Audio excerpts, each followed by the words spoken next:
আমরা শুধু সরকারকে স্মরণ করে দিতে চাই, এই বৈষম্য বিরোধী ছাত্র আন্দোলন করতে গিয়ে হঠাৎ করে কারা নোটিশ দিয়ে বিশ্ববিদ্যালয়গুলোকে বন্ধ করেছিল। এই ডক্টর আলমগীর হুদা শেখ হাসিনার সাথে মিটিং করে কাজটা করেছিল, কিন্তু অবৈধভাবে। ইউজিসির কোনো ক্ষমতা নেই বিশ্ববিদ্যালয় বন্ধ করার, কিন্তু এই ডক্টর আলমগীরের পরামর্শে আলমগীর ইউজিসি থেকে নোটিশ জারি করেছিল।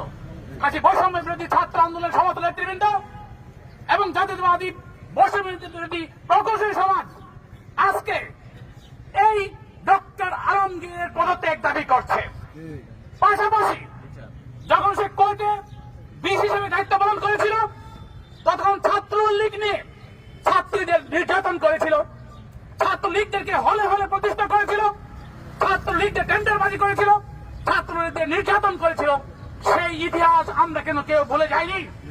কাজী তার এই অপকর্মের বিচার করতে হবে, তাকে পদচ্যুত করতে হবে এবং তার বিরুদ্ধে মামলা দিয়ে তার আইনিভাবে তার বিচার করতে হবে। আজকে এটা প্রকৌশলী সমাজের দাবি, ছাত্র সমাজের দাবি, বৈষম্য বিরোধী প্রকৌশলী সমাজের দাবি। কাজী ছাত্র সমাজ এবং এদেশের মানুষ আজ এক হয়েছে এবং 72 ঘন্টার আলটিমেটাম দিয়েছে। এই 72 ঘন্টার ভিতরে উনি পদত্যাগ করবেন এবং আগামী মঙ্গলবার আমরা প্রেস ক্লাবে সাংবাদিক সম্মেলন করে তার সকল অপকর্ম তুলে ধরবো এবং আমি অনুরোধ করবো মঙ্গলবার আগে উনি পদত্যাগ করবেন, নতুবা বুধবার আমরা এখানে আবার একটা মহাসমাবেশ দেব, যেখানে সারা বাংলাদেশের প্রকৌশলী আসবে, সারা বাংলাদেশের ছাত্র জনতা আসবে, তাকে ধরে টেনে হেসড়ে এই পজিশন থেকে বের করে দেওয়া হবে।